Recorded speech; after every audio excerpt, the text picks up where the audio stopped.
वेदास्तथा स्मृतिगिरो यमचिन्त्य शक्तिं सृष्टिस्थितिप्रलयकारणमामनन्ति तं श्यामसुन्दरमवीक्रियमात्ममूर्तिं सर्वेश्वरं प्रणतिमात्रवशं भजामः। अज्ञाननिरधिरुपैति यया विशोषं भक्तिः परापि भजते परिपोषमुच्चैः तत्त्वं परं स्फुरति दुर्गममप्यजस्रं साद्गुण्यभृत्स्वरचितां प्रणमामि गीतां। नारायणं नमस्कृत्य नरं चैव नरोत्तमं देवीं सरस्वतीं व्यासं ततो जयमुदीरयेत्। हरे कृष्ण कृष्ण कृष्ण हरे हरे, हरे राम राम राम हरे हरे। गीता मंजरी का यह 259वां अंक है। हम लोगों ने विगत अंक में यह श्रवण किया कि भक्तों का कर्तव्य है अनन्य होकर, अन्य किसी भी कामना से रहित होकर केवल भक्ति का आचरण करता रहे। भक्ति से होने वाले फल के विषय में भी उन्हें नहीं चिंता करना है। क्यों? भक्ति का फल उनको भक्ति ही प्राप्त हो, बस इतना। भक्ति का फल भक्ति का ही सुयोग उनको प्राप्त हो और कुछ नहीं, तब वे एकांतिक कहलाते हैं। पीछे श्लोक हम दास ने सुनाया है, एकांतिक जो लोग होते हैं वे किसी भी पदार्थ की इच्छा नहीं करते हैं। एकांतिनो यस्य न कंचनार्थं वाञ्छन्ति ये वै भगवत्प्रपन्नाः अत्यद्भुतं तच्चरितं सुमंगलं गायन्त आनन्दसमुद्रमग्नाः। किसी भी अर्थ की वांछा उनको नहीं होती है, इच्छा नहीं होती। उनका बस जो भक्ति का स्वरूप है वह होता रहे। उनका प्रार्थना बस यही कि भक्ति के स्वरूप में कोई बाधा ना आए, इतनी प्रार्थना। और कोई अलग से विशेष इच्छा नहीं करना चाहिए, वह भगवान के ऊपर छोड़ देना चाहिए। क्योंकि बाकी जो कुछ होना है भगवान की इच्छा से होना है। हमारा जो कर्तव्य है वह हम इस रूप में ही करते रहें। अब एक अन्य अधिकारी की बात भगवान कह रहे हैं। 7वें अध्याय में जो भगवान के शरणागत होकर 4 प्रकार के अधिकारियों की बात कही गई थी, उसके पहले भगवान ने कहा था कि आसुरी भाव के लोग जो होते हैं वो मेरी शरण में नहीं आते। वे क्या करते हैं? उनमें से भी जो भगवान के शरणागत नहीं हैं, उनमें से भी कुछ लोग हैं जो वैदिक धर्म का पालन करते हैं, इसलिए किसी दृष्टिकोण से वे आदरणीय हैं। किंतु इन चार श्रेणियों में नहीं आने के कारण वे उतने आदरणीय नहीं हैं। सबसे अधिक आदरणीय कौन हो गए? जो शुद्ध भक्त हैं।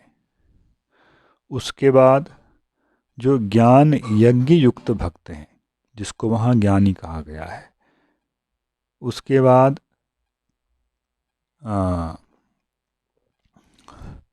जो जिज्ञासु हैं, आत्म तत्व के जिज्ञासु हैं, प्रकृति से पृथक मैं आत्मा हूँ, इस तत्व को जानने के लिए वे भगवान की उपासना करते हैं, भगवान की शरण में आते हैं। चौथे में जिज्ञा अर्थार्थी, और पांचवें में आर्त। आर्त और अर्थार्थी में बहुत अंतर नहीं है। आर्त जो है तात्कालिक दुख की निवृत्ति सोच रहा होता है, और अर्थार्थी जो है कुछ आगे की सोच करके पदार्थों की इच्छा करता है। यहाँ अब 23वें श्लोक में भगवान कह रहे हैं, ये पन्य देवता भक्ता यजन्ते श्रद्धयान्विताः तेऽपि मामेव कौन्तेय यजन्त्यविधिपूर्वकम्। अब भगवान की उपासना करने वाले नहीं, अन्य देवताओं की उपासना करते हैं। ये भी अन्य देवता भक्ता, न तो मद भक्ता ते अन्य देवता भक्ता, श्रद्धया अन्विता, श्रद्धा के साथ युक्त होकर, ताह देवता यजन्ते, उन देवताओं की उपासना करते हैं। पीछे क्या था? त्रैविद्या माम यज्ञैः इष्ट्वा, यज्ञ के द्वारा मेरी आराधना करता है, मेरा यजन करता है। यहाँ किंतु अन्य देवताओं का यजन करता है। भगवान कह रहे हैं यह मेरी साक्षात आराधना नहीं, यह व्यवधान युक्त आराधना है। इसलिए तेपि मामेव कौन्ते यजन्ति, हे अर्जुन, वह मेरी ही उपासना कर रहा है, वे भी मेरी ही उपासना करने वाले हैं। क्यों?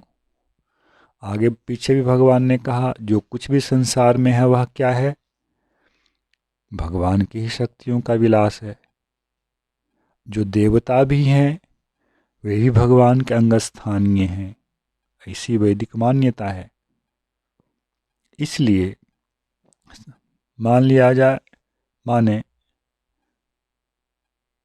इंद्र को भगवान का हाथ कहा गया है।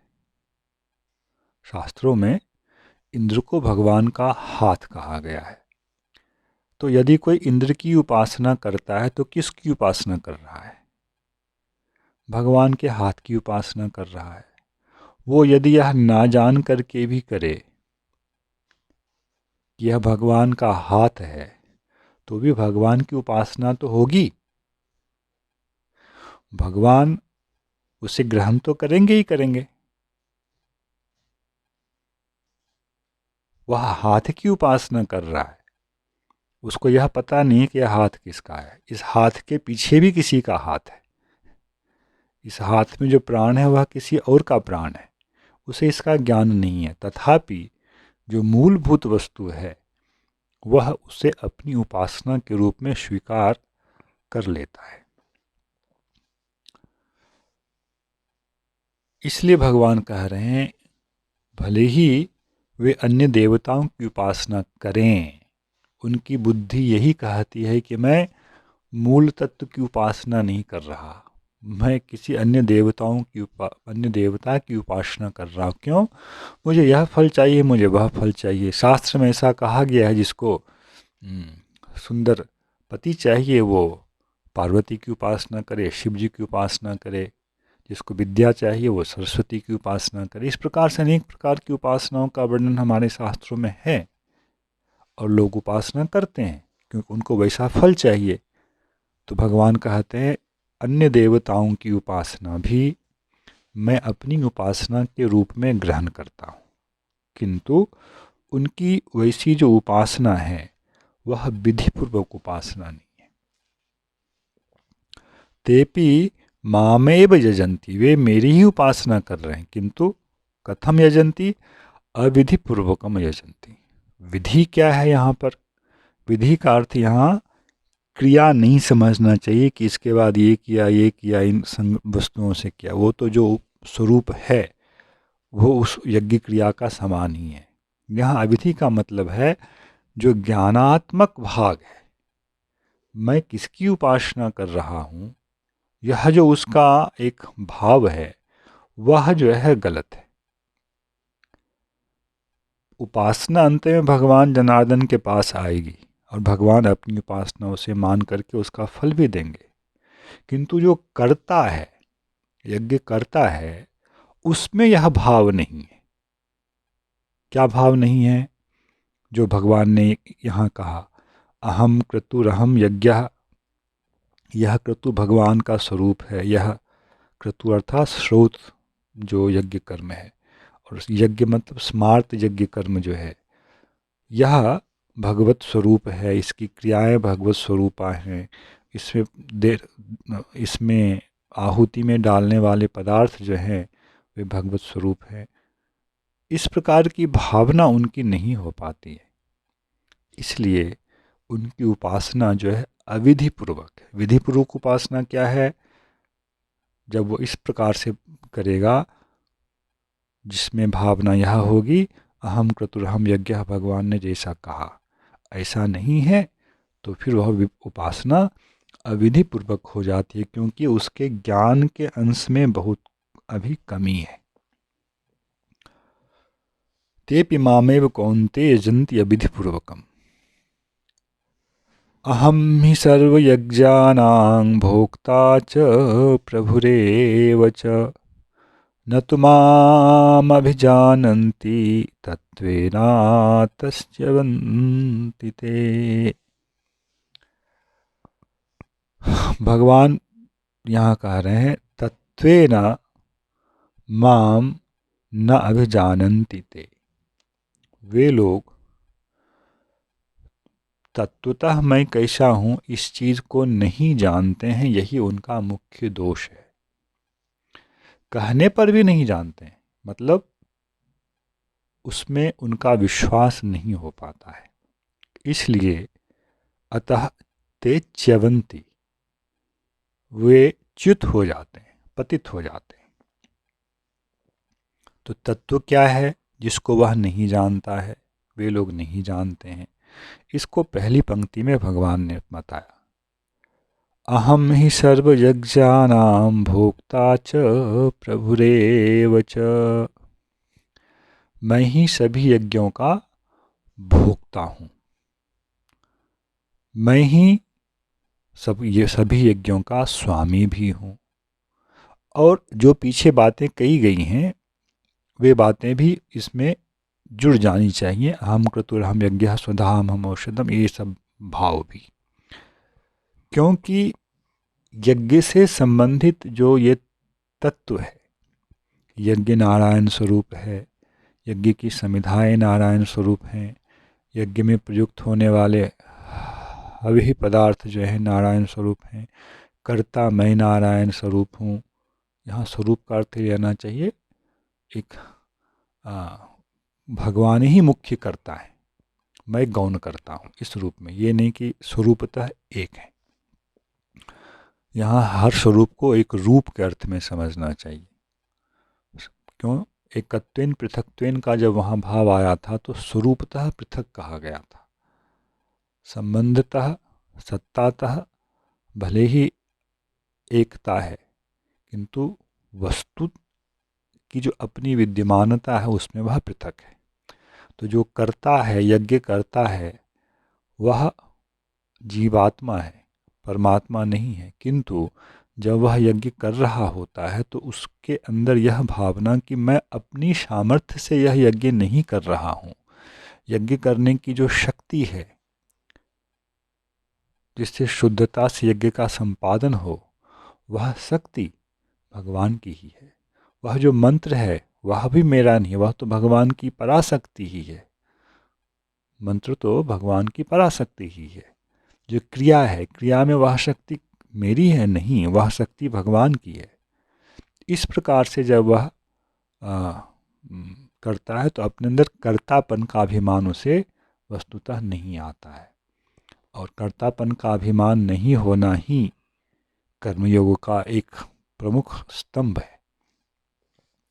किंतु यहाँ जिस अधिकारी की बात हो रही है वह इतनी ऊपर की तो बात छोड़ दें, वह तो जो 20वें और 21वें श्लोक में कहा गया है, साक्षात उपासना भी नहीं कर रहा है भगवान की, वह तो व्यवधान युक्त उपासना कर रहा है।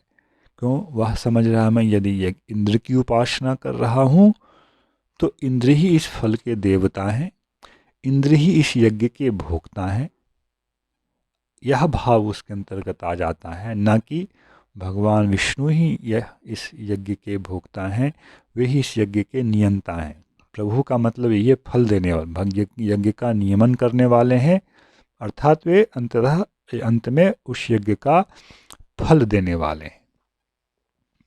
अहम ही सर्वयज्ञानां भोक्ता च प्रभुरेव च न तो माम अभिजानन्ति तत्वेन।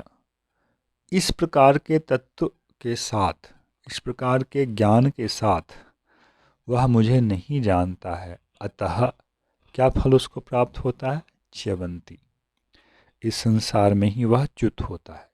फल तो कुछ उसको प्राप्त होगा, क्योंकि अंततः जो वैदिकी विधि है, उस विधि से, उस यज्ञ को करने से, उपासना को करने से जो फल कहा गया है उस प्रसंग में, उस फल की ही केवल उसे प्राप्ति होगी।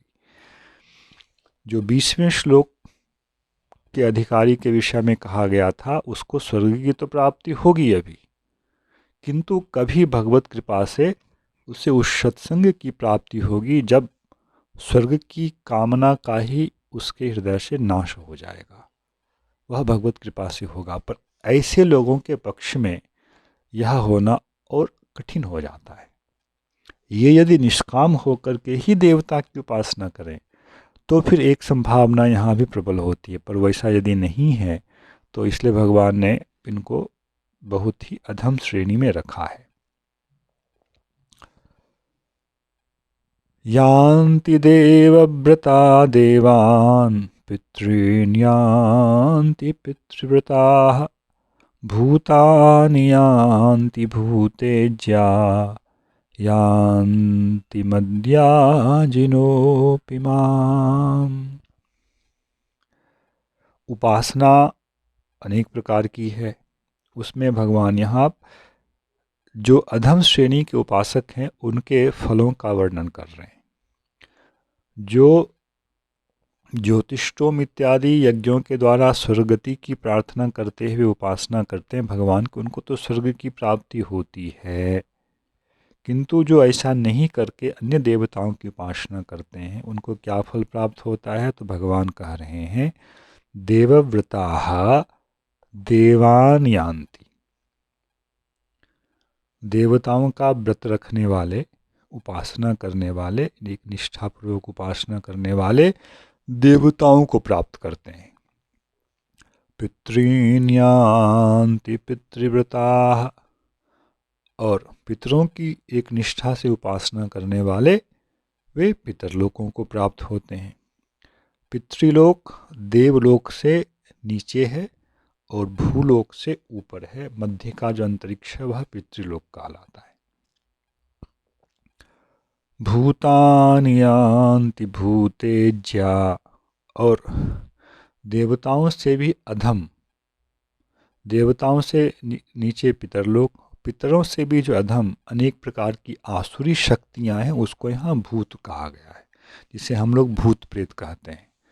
ऐसे यहाँ तामसी श्रेणी के रूप में रखना चाहिए। तो यह भूतानि यान्ति भूतेज्या, भूतों की उपासना करने वाले उनकी उपासना के द्वारा उन भूतों को ही प्राप्त करते हैं, आसुरी शक्तियों को ही प्राप्त करते हैं, आसुरी लोकों को ही प्राप्त करते हैं। और यान्ति मद्याजिनोऽपि माम्, मद्याजिनो माम अपि यान्ति, यहाँ वह सूक्ष्म भाव भगवान दे रहे हैं। एक तो भावाचार्यों ने दिया है मेरा यजन करने वाले मद्याजिनः माम एव यान्ति, मुझे ही प्राप्त करते हैं, स्पष्ट सीधा। किंतु भगवान की उपासना करने वाले में भी दो श्रेणी यहाँ आई, एक तो निष्काम होकर और एक सकाम होकर। तो चर्चा क्योंकि सकाम होकर उपासना करने वाले की है, इसलिए यहाँ फल का विचार उन लोगों की दृष्टि से ही करना चाहिए। तब इसका अर्थ इस प्रकार हो जाएगा मद्याजिनः माम अपि यान्ति, सकाम होकर के जो मेरी उपासना करने वाले हैं वे लोग माम अपि यान्ति, मुझे भी प्राप्त करते हैं, ऐसा अर्थ करें। मुझे ही प्राप्त करते हैं वह एक सामान्य कथन है, किंतु यहाँ एक प्रसंग जो है वह सकाम भक्तों का है। तो माम अपि, मुझे भी प्राप्त करते हैं, अर्थात पहले तो उन्हें अपने अभिलषित चीज़ों की प्राप्ति होती है, पहले उससे मैं वह प्रदान करता हूँ, और अंत में फिर सत्संग के द्वारा बुद्धि का शोधन कर मैं उसे भक्ति के पथ पर लाकर अपने आप को भी प्रदान करता हूँ, वे फिर अंत में मुझे प्राप्त होते हैं। यह सकाम होकर भगवान की उपासना करने का फल है, जो भगवान को कह रहे हैं, यान्ति मद्याजिनो माम अपि। इस प्रकार से यह प्रसंग भगवत विमुख लोग जो उपासना करते हैं और भगवत उन्मुख होकर, निष्काम होकर जो उपासना करते हैं, उन सारे प्रकार की उपासनाओं के अधिकारियों का संग्रह भगवान ने इन कुछ श्लोकों में ही यहाँ कर दिया है। और यह पूरा जो वैदिक देवतावाद है उसका संग्रह है यह प्रकरण। इसके आधार पर ही वैदिक सिद्धांतों का निर्धारण हमें करना चाहिए। जय श्री कृष्ण हरे कृष्ण कृष्ण कृष्ण हरे हरे, हरे राम राम राम हरे हरे।